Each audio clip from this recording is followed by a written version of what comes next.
Assalamualaikum warahmatullahi wabarakatuh. Alhamdulillah wassalatu wassalamu ala Rasulillah wa ala alihi wa sahbihi wa mawalah wa la hawla wa la quwwata illa billahi wa ba'd. Lanjutkan kajian kita masih membahas tafsir dari surah Al-Insan, dan kita masuk pada ayat ke-28 dan seterusnya. A'udzubillahi minasyaitonir rajim. Bismillahirrahmanirrahim. Nahnu khalaqnahum wa shaddadna asrahum wa idza syi'na baddalna amsalahum tabdila. Inna hadhihi tadhkirah faman syaa'a ittakhadha ila rabbih sabila wa ma tasyaa'una illa an yasha'a Allah innallaha kana 'aliman hakima. Yudkhilu man yasha' fi rahmatihi wadh-dhalimina a'adda lahum 'adzaban alim.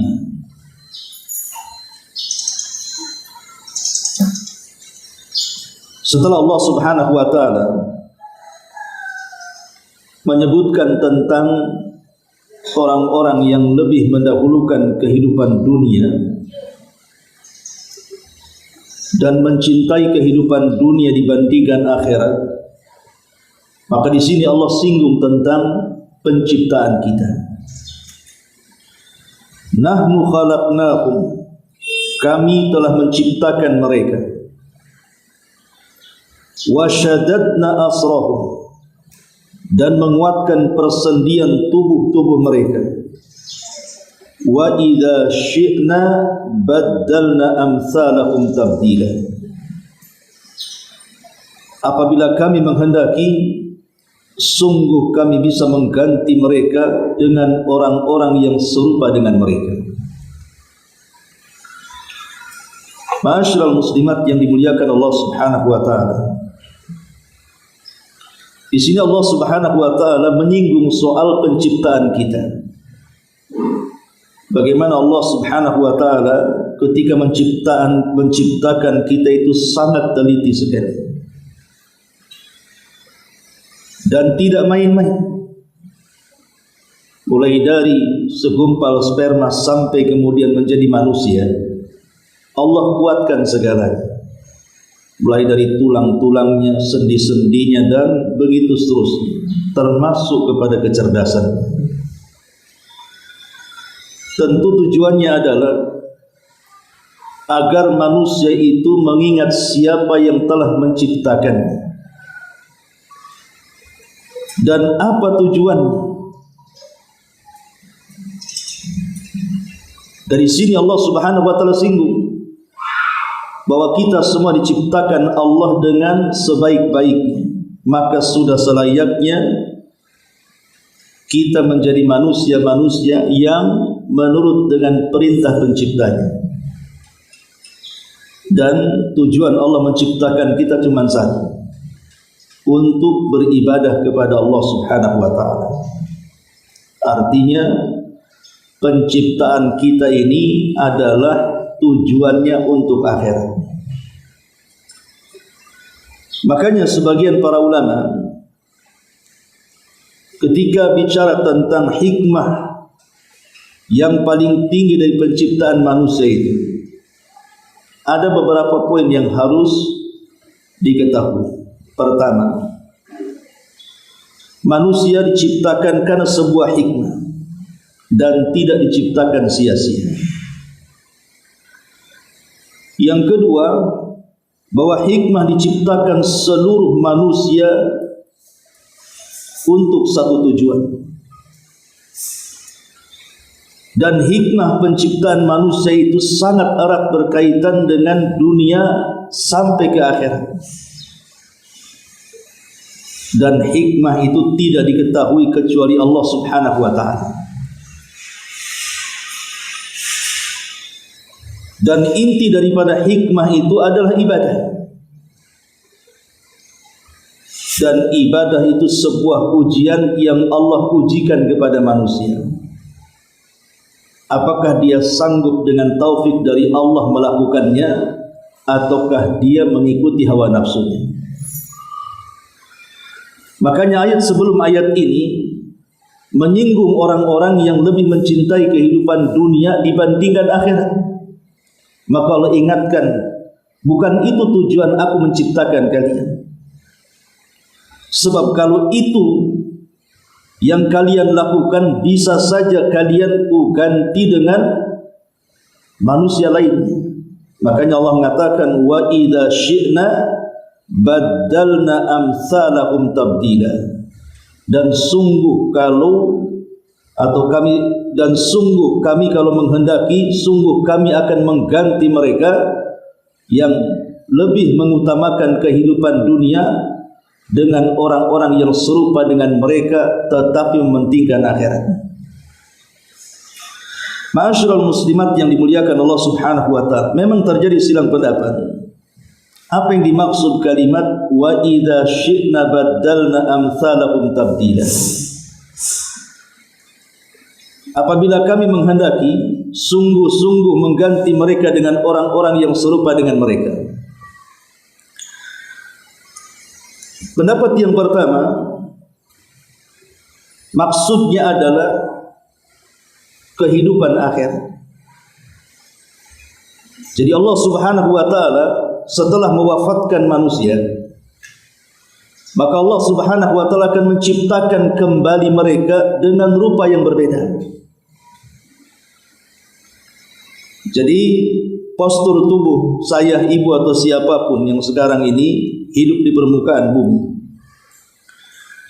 apabila Allah Subhanahu wa ta'ala wafatkan kita semuanya, maka postur tubuh kita ini akan Allah ganti, tidak akan sama dengan ketika kita hidup di dunia. Makanya ketika Nabi SAW bicara soal postur tubuh orang-orang yang masuk surga, apa kata Nabi SAW? Khalaqallahu Adam ala suratihi tuluhu sittuna dhira'an. Sesungguhnya Allah Subhanahu wa ta'ala ketika menciptakan Adam, buyut kita semuanya, atas bentuk yang Allah kehendaki di sorga, tuluhu sittuna dhira'an, panjangnya 60 hasta. Dan nanti semua turunan Adam yang ditakdirkan masuk surga akan dimiripkan dengan Adam bentuk tubuhnya. Tidak seperti sekarang yang hanya 1 meter lebih, tetapi nanti semuanya akan tumbuh seperti Adam 60 hasta. Ini penduduk surga. Adapun penduduk neraka tentu berbeda. Penduduk neraka tidak sama dengan penduduk surga, karena penduduk neraka tidak dijelaskan besarnya seperti apa. Ada hadis yang mengatakan, yang dikeluarkan oleh Imam Muslim, Nabi mengatakan, dirsul kafir mithlu Uhud. Dirsul kafir maksudnya gigi seorang kafir. Satu giginya saja seorang kafir itu sebesar gunung Uhud. Baru giginya, cuma mukanya gitu ya. Dalam riwayat yang lain, ketika Nabi SAW menjelaskan tentang besarnya penduduk neraka, kata Nabi SAW, ma baina mankibai al-kafiri finnar masirata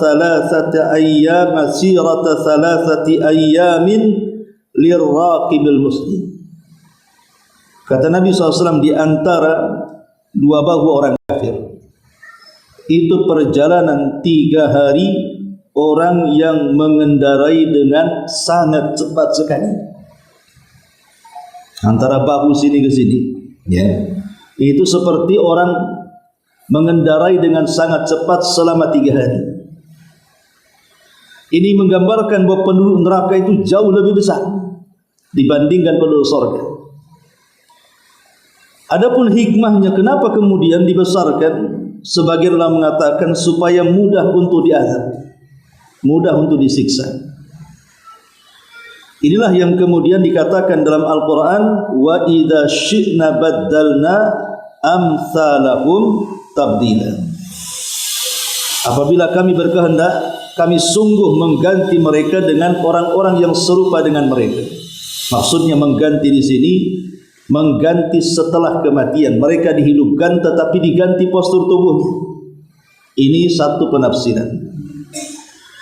Penafsiran yang kedua, maksudnya diganti bukan setelah kematian, tetapi diganti ketika kita masih hidup di dunia. Apabila kita ini diciptakan oleh Allah Subhanahu wa taala, kemudian kita ini menjadi ahli maksiat, maka boleh jadi generasi kita akan diwafatkan oleh Allah Azza wa Jalla dan akan datang generasi penerusnya yang jauh lebih taat kepada Allah Subhanahu wa taala. Dan itu terjadi dari zaman ke zaman. Lihat bagaimana kaum Ad kemudian dihancurkan. Kemudian setelah hancur muncul orang-orang yang beriman. Kemudian muncul lagi orang-orang yang kafir, kaum Samud. Kemudian dihancurkan oleh Allah, muncul generasi orang-orang yang beriman setelahnya. Dan begitu seterusnya. Termasuk orang-orang jahiliyah di masa Nabi SAW yang menentang nabinya, mereka dibinasakan. Kemudian diganti dengan manusia-manusia hebat seperti para sahabat Nabi SAW, dan begitu seterusnya. Makanya di sini Allah Subhanahu wa taala tidak berhajat dengan kita. Walaupun satu dunia kufur, itu tidak mengurangi kekuasaan Allah. Karena Allah bisa mengganti orang-orang itu dengan orang-orang baru. Itu makna wa idza syi'na baddalna amsalahum tabdila. Dan ini semakna dengan firman Allah Subhanahu wa taala, ya ayyuhan nas antumul fuqara ila Allah wallahu ghaniyul hamid iyasha yudhibkum wa ya'ti bi khalqin jadid. Wahai orang-orang yang beriman, kalian itu sangat berhajat kepada Allah, dan Allah itu zat yang maha kaya lagi maha terpuji. Kalau Allah berkehendak, Allah bisa binasakan kalian semua, dan Allah bisa mendatangkan dengan penciptaan yang baru. Kemudian Allah Subhanahu wa taala mengatakan, inna hadhihi tadhkirah. Sesungguhnya ayat-ayat ini sebuah peringatan. Maksudnya surah Al-Insan yang kita baca ini adalah banyak peringatan yang harus kita serahkan. Makanya saking banyaknya peringatan oleh Nabi SAW dijadikan surat favorit yang dibaca setiap subuh hari Jumat. Dan itu sangat disunahkan. Setiap subuh hari Jumat disunahkan membaca pertama surah As-Sajdah, yang kedua surah Al-Insan. Itu sunnah, karena memang banyak pelajaran dan ibrah daripada surat ini. Kemudian Allah Subhanahu wa taala mengatakan, faman syaa'a attakhadha ila rabbih sabila. Maka barang siapa yang menghendaki kebaikan kepadanya, niscaya dia mengambil jalan untuk Rabbnya. Mencari jalan menuju Allah Subhanahu wa taala itu ada dua macam. Pertama di dunia, dan yang kedua di akhirat. Adapun di dunia, mencari jalan menuju Allah Subhanahu wa taala menggunakan hati yang ada di badan kita. Dengan hati yang jernih yang ada di badan kita inilah kita bisa sampai kepada Allah Subhanahu wa taala. Dengan cara apa? Berusaha untuk mengenal siapa Tuhannya.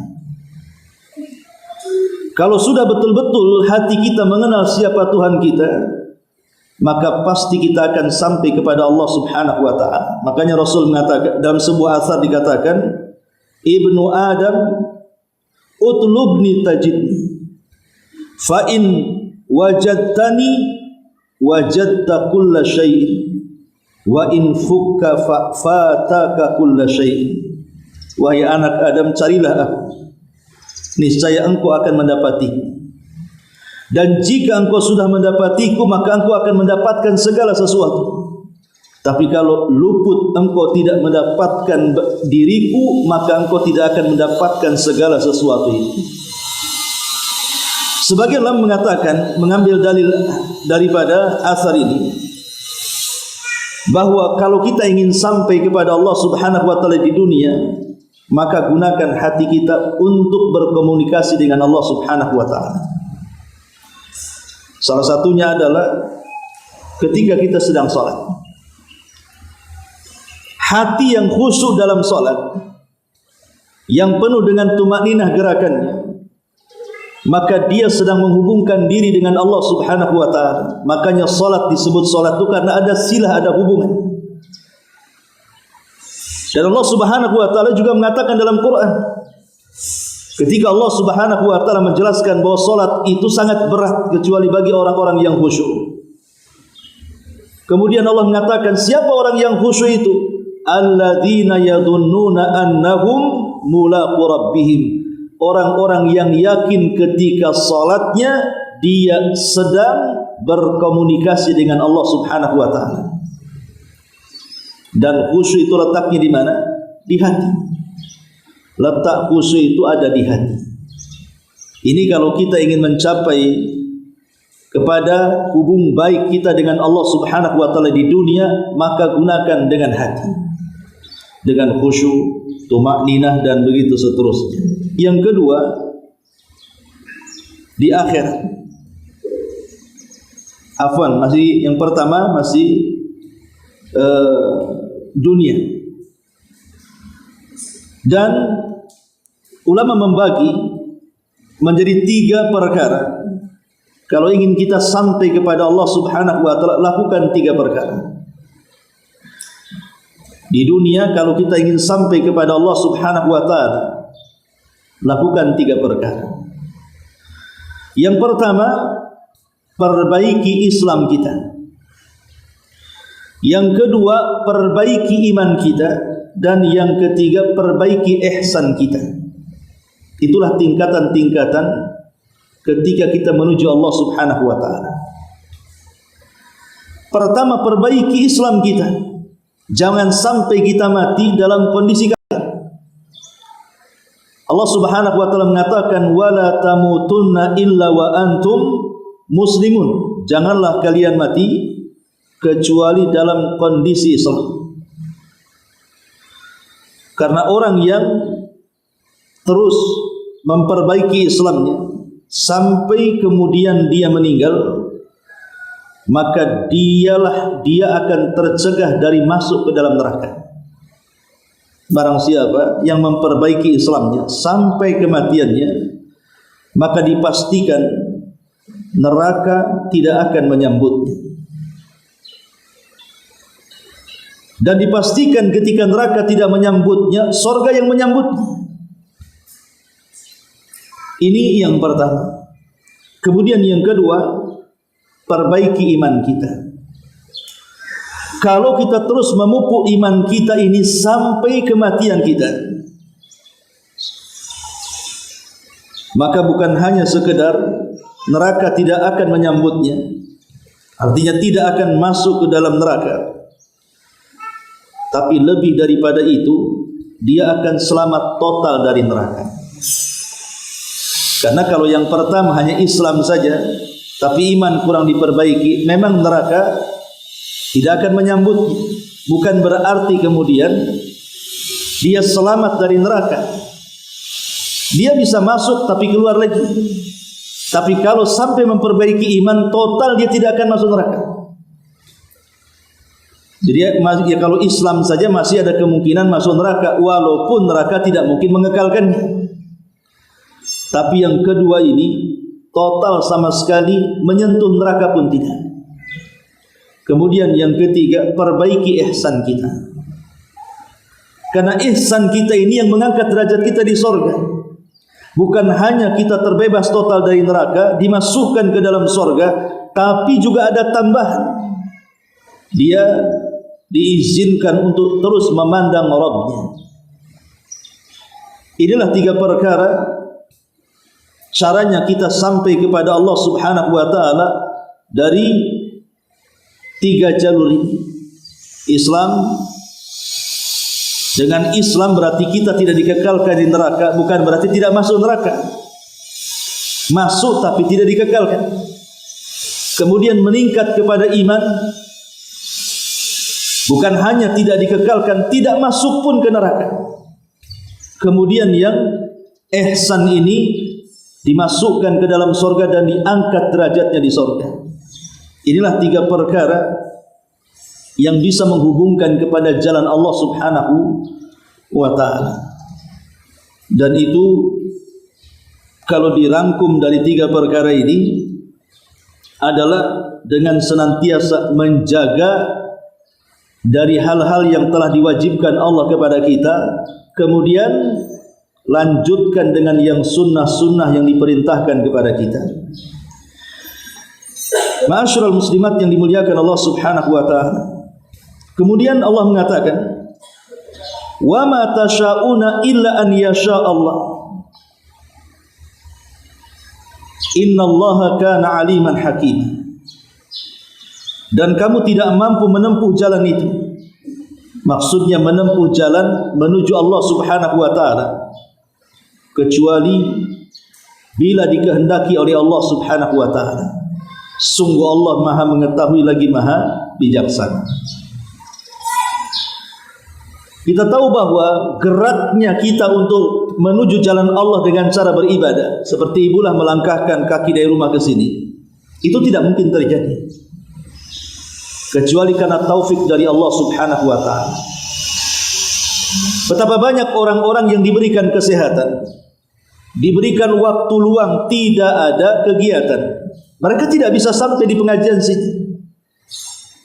Padahal mereka yakin duduk di pengajian itu bagus. Duduk di pengajian ini dapat pahala, bahkan keluar dari pengajian itu diampuni dosa. Tapi kenapa kaki mereka tidak digerakkan?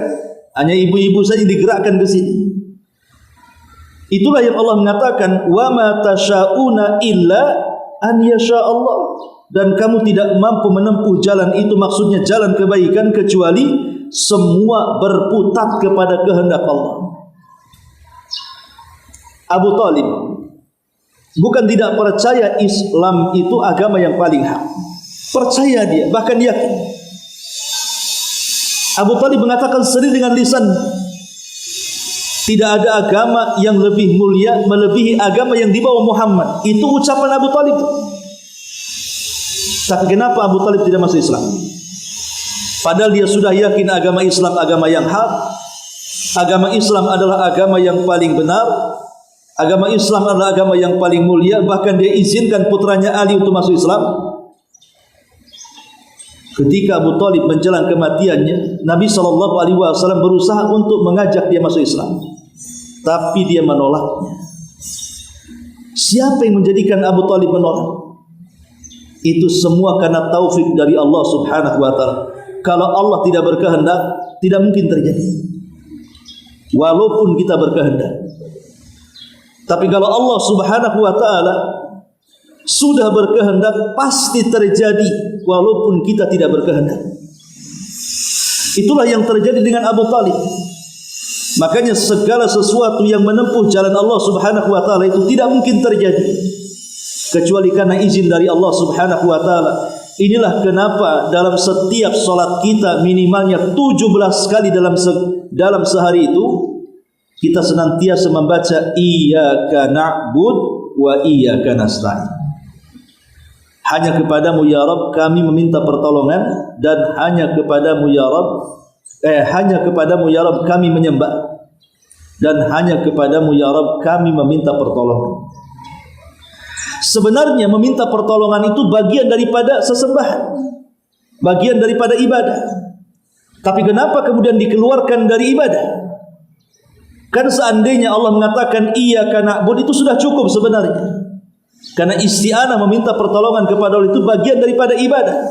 Tapi Allah sendirikan, hanya kepadamu ya Rabb kami beribadah, dan hanya kepadamu ya Rabb kami meminta pertolongan.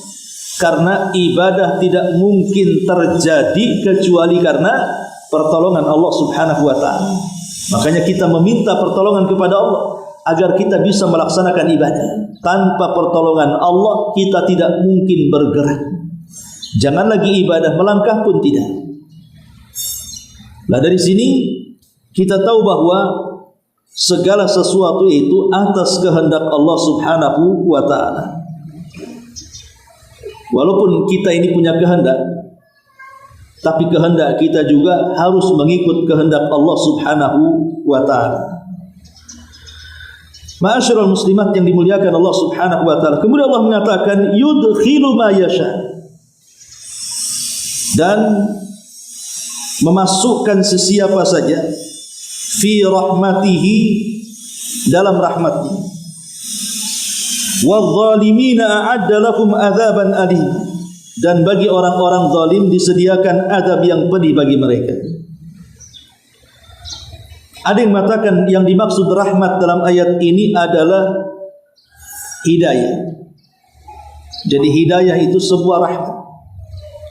Kalau seandainya dulu ibu tidak pernah salat, kemudian sekarang rajin salat, itu semua adalah hidayah dari Allah, dan itu bentuk rahmat kasih sayang Allah kepada kita. Dulu ibu tidak kenal sunnah, akhirnya hijrah ke sunnah. Ini sebuah hidayah. Dan hidayah ini adalah rahmat kasih sayang Allah kepada kita. Yang kedua, ada yang mengatakan yang dimaksud hidayah di sini artinya Islam. Maka siapapun yang masuk ke dalam Islam, maka dia orang yang mendapatkan rahmat Allah Subhanahu wa ta'ala. Dan yang ketiga, dan ini pendapat yang kuat, yang dimaksud rahmat dalam ayat ini adalah surga. Maka siapapun yang masuk ke dalam surga itu karena rahmat Allah Subhanahu wa ta'ala. Karena manusia sehebat apapun dia bertakwa kepada Allah, beriman kepada Allah, beramal saleh kepada Allah selama di dunia, tidak akan mampu memasukkan ia ke dalam surga tanpa rahmat. Dahulu di zaman Bani Israel, ada anak muda yang tidak pernah melakukan dosa sedikit pun. Hidupnya hanya ibadah, ibadah, ibadah selama 70 tahun. Kemudian meninggal dunia. Setelah meninggal dunia, dia diberdirikan di pintu surga. Maka Allah Subhanahu wa ta'ala katakan kepada anak muda ini, udkhulil jannata bi rahmati, masuklah kau ke dalam surga dengan rahmat. Anak muda ini menolak, tidak mau, dan mengatakan tidak, aku tidak mau masuk surga dengan rahmatmu ya Allah, tapi aku ingin masuk surga dengan amalanku. Maka Allah Subhanahu wa ta'ala katakan, baik kalau begitu hitung amalanmu berapa. Maka setelah dihitung amalannya, rupanya tidak lebih besar dibandingkan satu nikmat yang Allah anugerahkan kepadanya di dunia, nikmatul basar, nikmat mampu melihat. Maka karena dia khawatir tidak masuk surga, maka dia mengatakan, kalau begitu ya Rabb, masukkan aku ke dalam surga dengan rahmat-Mu. Jadi masuk surga itu karena rahmat Allah. Sampai pun kepada Nabi SAW ketika ditanya, wala anta ya Rasulullah, termasuk engkau masuk surga wahai Rasul? Ya, termasuk aku masuk surga. Aku pun masuk surga karena rahmat Allah. Kalau seandainya sekelas Nabi SAW yang jelas pahalanya segudang, dia tidak bisa mengandalkan amalannya untuk masuk ke dalam surga, kecuali karena rahmat Allah dia masuk ke dalam surga. Bagaimana kita? Kita tidak siap, tidak sebanding dengan Nabi, Tiba-tiba kita ingin masuk surga dengan amalan kita? Tidak. Kita masuk surga itu karena rahmat. Tetapi ingat, walaupun demikian rahmat itu akan dicurahkan kepada kita karena kita selalu mendekat kepada Allah Azza wa Jalla dengan ibadah. Ma'asyiral muslimat yang dimuliakan Allah Subhanahu wa taala. Makanya di sini Allah mengatakan yudkhilu ma yasha' fi rahmati. Dan Allah memasukkan siapa yang dikehendakinya ke dalam rahmatnya, maksudnya ke dalam surga.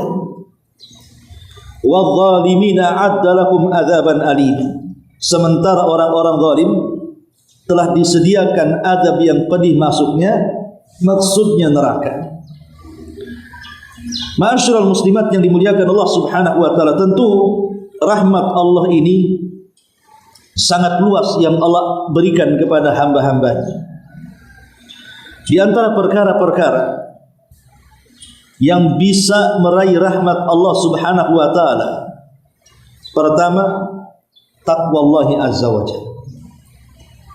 Kalau ingin mendapatkan rahmat Allah, dengan rahmat itulah kita masuk surga, maka lakukan perkara-perkara ini. Pertama, pupuk ketakwaan kita kepada Allah, menjalankan perintah dan berusaha menjauhi larangan. Karena Allah Subhanahu wa taala mengatakan, wa rahmati wasi'at kulla syai'in fasa'aktubuha lilladzina yattaqun. Sesungguhnya rahmatku mencakup segala sesuatu dan aku akan catat rahmatku bagi orang-orang yang bertakwa. Ini yang pertama. Yang kedua, al-ihsan, senantiasa berbuat kebajikan dan kebaikan, mudah menolong orang. Karena Allah mengatakan dalam surah Al-A'raf ayat 56, inna rahmatallahi qaribun minal muhsinin. Sesungguhnya rahmat Allah itu dekat dengan orang-orang yang senantiasa berbuat kebaikan. Maka jadilah orang-orang yang terdepan, senantiasa melakukan kebajikan dan kebaikan di tengah-tengah manusia. Kemudian yang ketiga, rahmatul makhluqati sabilun ila rahmati rabbil ardi was samawat. Menanamkan kecintaan kepada sesama makhluk, menanamkan kecintaan kepada sesama makhluk, entah kepada pasangannya, kepada orang tuanya, kepada anaknya, kepada tetangganya, kepada teman-temannya, kepada semua manusia yang ada di bumi. Rasul mengatakan, irhamu man fil ardi sayarhamukum man fis sama. Sayangi orang-orang yang ada di bumi, niscaya zat yang ada di langit akan menyayangi kamu, artinya akan mencurahkan rahmatnya kepada kamu. Maka sayangi makhluk-makhluk yang ada di bumi, termasuk juga bukan hanya manusia, sampai kepada binatang. Bukan hanya kepada binatang, sampai kepada tumbuh-tumbuhan. Jangan sampai kemudian membuat bencana alam karena berusaha untuk menghancurkan alam. Pencurian kayu, pembabatan hutan dan begitu seterusnya, itu kan membahayakan alam. Sementara kita disuruh untuk meletakkan kasih sayang bukan hanya kepada manusia, kepada binatang, sampai pun kepada tumbuh-tumbuhan. Karena itu salah satu jalan mendapatkan rahmat Allah. Kemudian yang keempat, al-iman wal jihadu wal hijratu. Iman, jihad dan hijrah.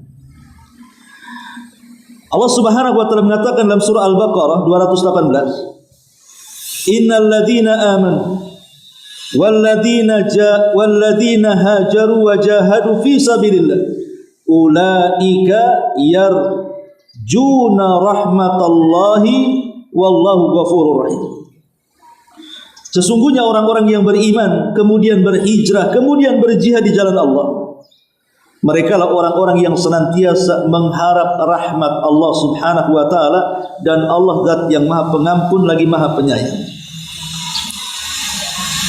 Makanya Bersyukurlah orang-orang yang hijrah yang dulunya jahiliyah kemudian berusaha untuk memperbaiki diri, memperbaiki akhlak, memperbaiki ibadah, memperbaiki sunnah-sunnah, memperbaiki tauhid dan begitu seterusnya. Maka ini salah satu juga jalan mendapatkan rahmat Allah Subhanahu wa taala. Kemudian yang kelima,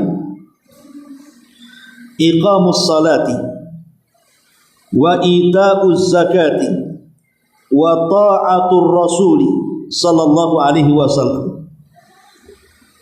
Menjaga salat 5 waktu, menunaikan kewajiban zakat dan berusaha untuk taat dengan Nabi sallallahu alaihi wasallam. Dalam surah Nur ayat 56 Allah mengatakan wa aqimus salata wa atuz zakata wa atiur rasula la'allakum turhamun. Tegakkanlah salat oleh kalian, tunaikanlah zakat oleh kalian, taatilah rasul kalian, la'allakum turhamun, semoga kalian diberikan rahmat oleh Allah Subhanahu wa taala. Ini yang kelima. Kemudian yang keenam, ta'atullahi wa ta'atu rasulih. Berusaha menggabungkan ketaatan kepada Allah dan ketaatan kepada Rasul. Dan itu dijelaskan di dalam surah Al-Imran 132, wa atiullaha war rasul la'allakum turhamun. Taatilah Allah dan Rasulnya, niscaya kalian akan diberikan rahmat. Kemudian yang nomor 7, ittiba'u awamiril Qur'anil Karim wajtinabu nawahi. Ikuti perintah Quran dan jauhi larangan Quran. Apapun yang diperintahkan dalam Quran ikuti semaksimal mungkin. Apapun yang dilarang Al-Quran tinggalkan dan jauhi. Allah Subhanahu wa taala berfirman dalam surah Al-An'am ayat 155, wa hadza kitabun anzalnahu mubarakun fattabi'uhu wattaqu la'allakum turhamun. Inilah Al-Quran yang kami turunkan, yang di dalamnya penuh dengan berkah. Ikutilah Al-Quran dan bertakwalah agar kalian diberikan rahmat oleh Allah Subhanahu wa taala. Maka orang-orang yang mengagungkan Quran dari membacanya, mempelajarinya, mengamalkannya, maka itulah orang-orang yang akan mendapatkan rahmat Allah Subhanahu wa taala. Kemudian yang nomor 8, al-istima' al-insat li tilawatil Quran. Berusaha untuk mendengar kalau ada orang-orang yang membaca Quran di samping kita. Mendengarkan Al-Quran. Dalam surah Al-A'raf Allah mengatakan ayat ke-204, wa idza quri'al Qur'an fastami'u lahu wa ansitu la'allakum turhamun. Apabila dibacakan Al-Quran, dengarkanlah dan diamlah agar kalian diberikan rahmat oleh Allah Subhanahu wa taala. Kemudian yang ke-9, ad-du'a'u bismillahirrahman bismillahirrahim wa ta'abbud bihima. Berdoalah kepada Allah Subhanahu wa taala dengan memperbanyak menyebut kalimat ya Rahman ya Rahim. Ya Rahman ya Rahim irhamni. Karena dua nama Allah ini terkandung sifat rahmat. Jadi kalau kita ingin mendapatkan rahmat Allah, teruslah panggil Allah dengan nama-namanya. Dan nama-nama itu ada pada Ar-Rahman dan Ar-Rahim. Jadi angkat kedua tangan, kita katakan ya Rahman, ya Rahim, irhamni. Wahai zat yang maha penyayang lagi zat yang maha pengasih, kasihini aku, sayangi aku, berikan aku rahmat. Dan yang terakhir adalah al-iktsar minal istighfar. Perbanyak istighfar.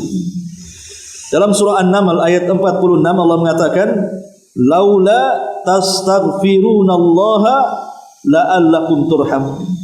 Sekiranya kalian mau memintakan ampun akan dosa-dosa kalian kepada Allah dengan istighfar, la'allakum turhamun, niscaya kalian akan diturunkan rahmat kepada kalian.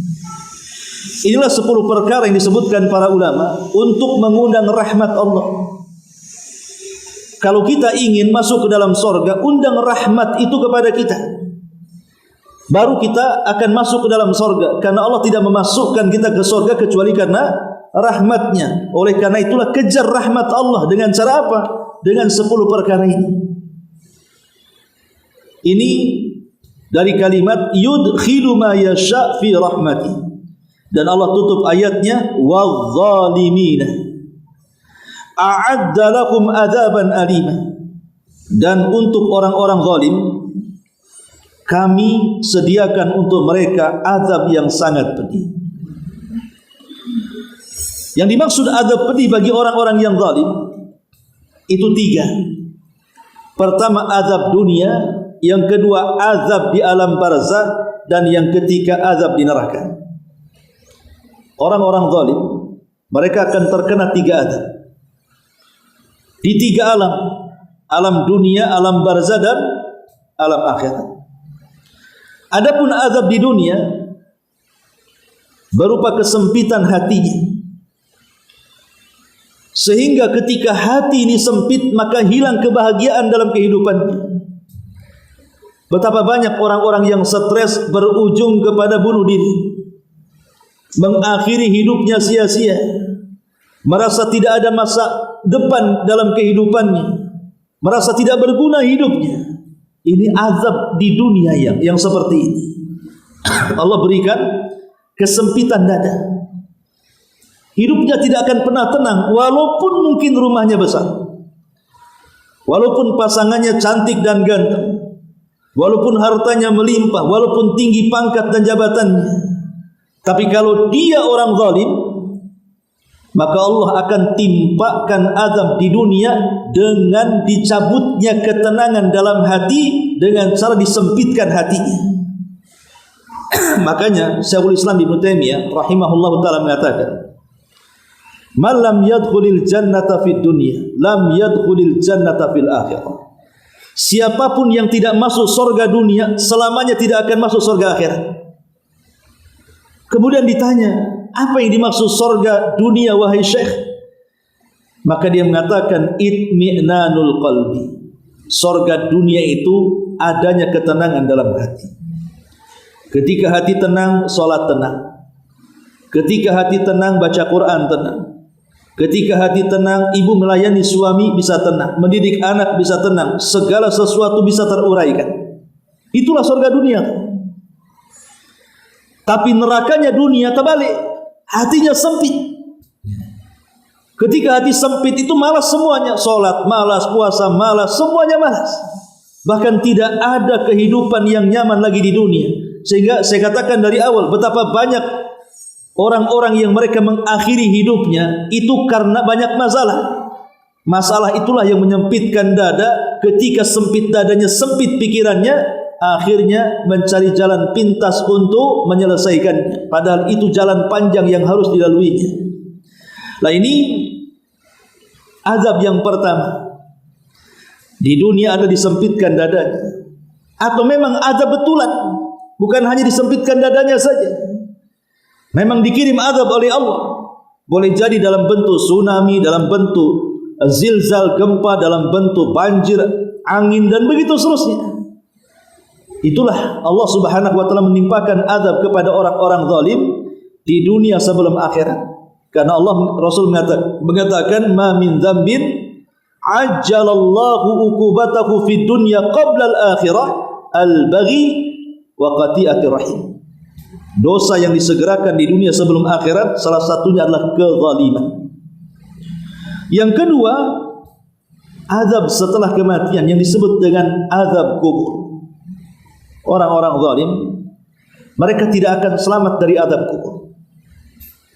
Mereka akan memperhitungkan tanggung jawab mereka di hadapan Allah di alam kubur itu. Dan yang paling ngeri adalah azab neraka yang Allah katakan di sini, a'adda lahum azaban alima. Allah telah sediakan kepada mereka azab yang sangat pedih. Inilah akhir daripada surah Al-Insan. Wallahu alam. Kita beralih kepada surat yang baru pertemuan berikutnya. Sampai di sini silakan kalau ada yang mau bertanya, kita buka pertanyaan. Ya, alhamdulillah. Kita tahu bahwa manusia itu diberikan kehendak. Siapa yang memberikannya? Allah Subhanahu wa ta'ala. Karena manusia itu bukan seperti wayang golek yang diatur dalang. Kata dalang bergerak, dia bergerak. Kata dalang mati, dia mati. Kata dalang ke kanan, dia ke kanan, ke kiri, ke kiri. Tidak. Manusia itu bukan seperti itu. Sebab kalau manusia itu seperti wayang digerakkan dalang, berarti kalau dia masuk ke dalam neraka, Allah zalim di sini. Berarti kan Allah yang berkehendak dia masuk neraka. Bukan seperti itu. Ini pemahaman Jabriyah namanya. Pemahaman Jabriyah itu kita ini digerakkan oleh Allah. Termasuk ketika kita maksiat, itu Allah yang gerakkan. Sehingga kita tidak, orang maksiat itu jangan disalahkan. Itu Allah yang menggerakkan dia ke maksiat. Nanti kan kacau pemikirannya. Ataupun seperti pemahaman orang-orang Qadariyah yang seolah-olah kita ini punya kehendak yang terpisah dengan kehendak Allah. Akhirnya ketika itu sebuah pemahamannya, maka seolah-olah Allah baru tahu setelah kita berbuat. Karena kita ada hal yang terpisah dengan Allah. Kalau kita tidak bergerak, Allah tak tahu. Kalau kita sudah bergerak, baru Allah tahu. Mustahil. Allah itu tahu yang telah, yang sedang, dan yang akan datang. Makanya pemahaman ahli sunnah itu tengah-tengah di antara kelompok Jabriyah dengan kelompok Qadariyah.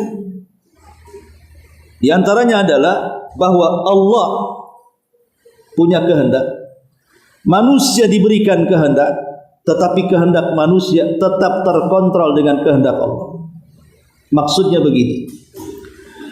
Kalau di depan kita ini ada dua jalan menuju Batam Center. Yang satu jarak tempuhnya dekat. Tidak ada rintangan. Tidak ada begal. Yang satu lewat Muka Kuning sana umpamanya. Lebih jauh, sudah jalannya jelek, banyak paku, banyak begal umpamanya. Kemudian kita disuruh milih, kamu memilih jalan kemana? Ke Batam Center, mau lewat Tiban sana dekat, aman, atau mau lewat sini jauh tapi menakutkan.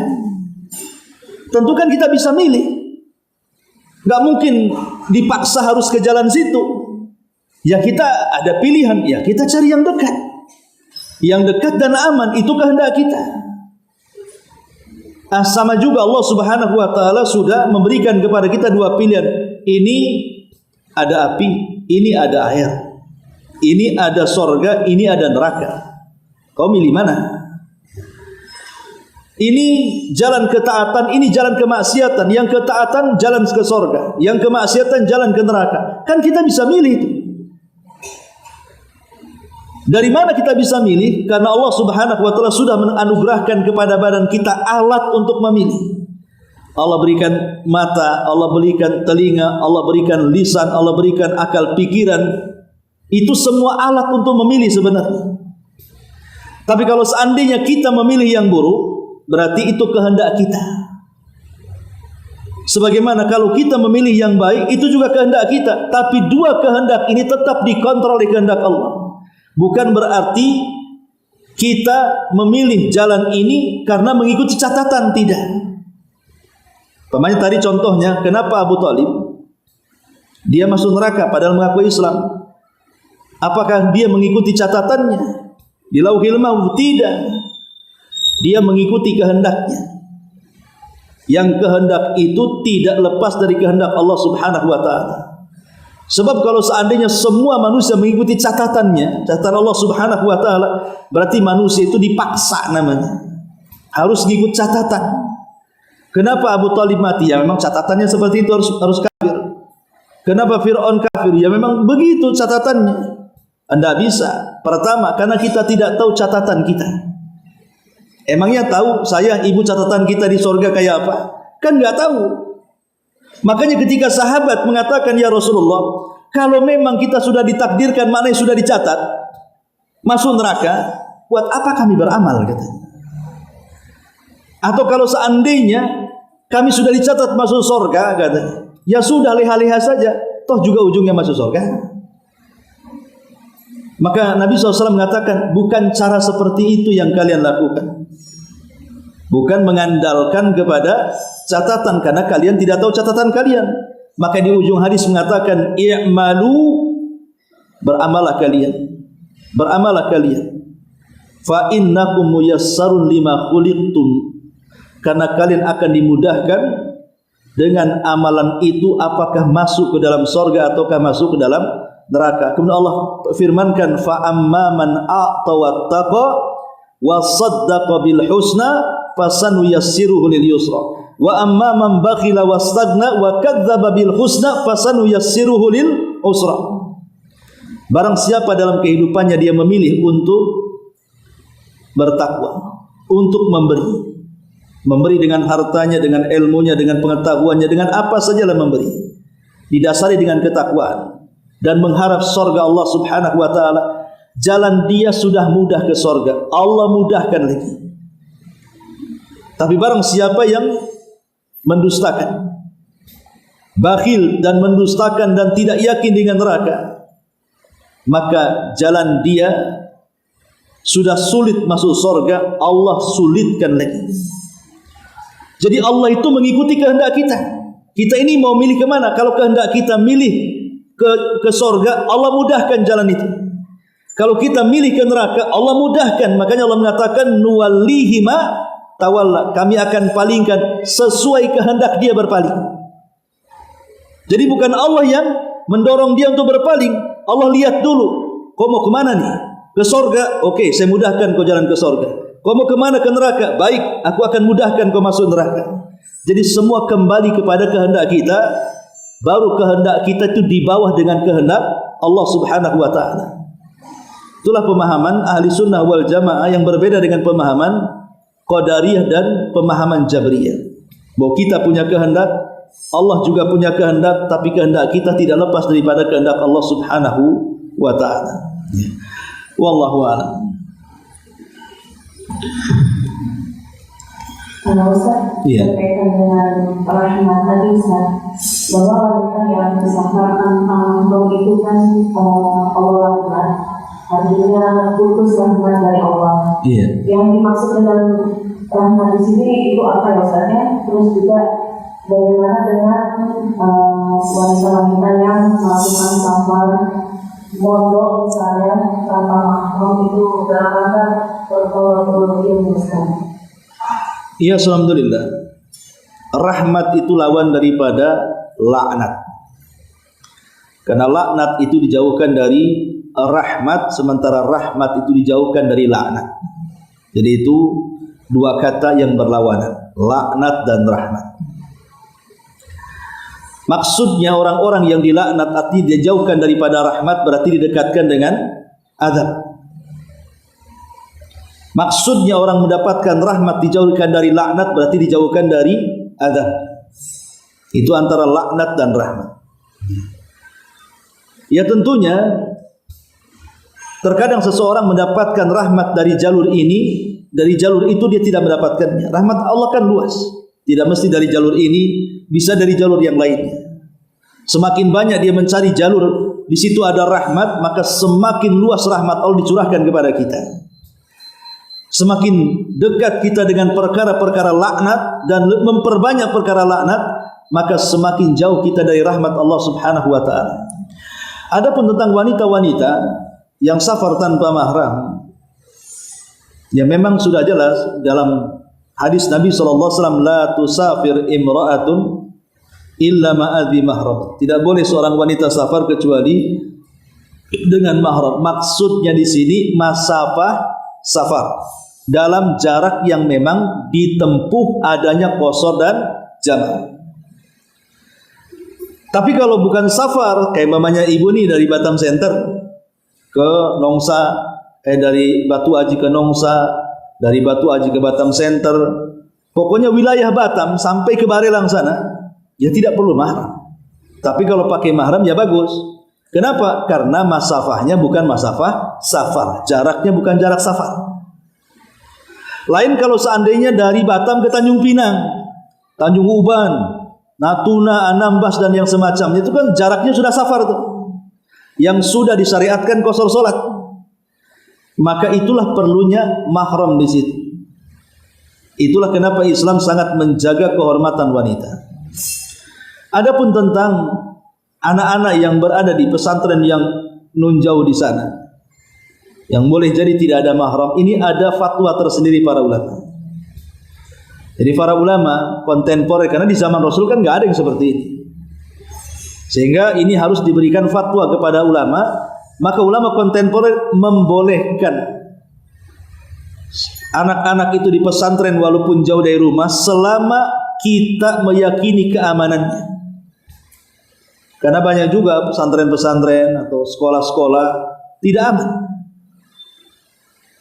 Ada anaknya ingin kuliah di Jakarta, ya diantar sama mahramnya, sama ibu sebapaknya, sampai di sana dikoskan, rupanya bermasalah, ya kan, pergaulan bebas dan yang semacamnya.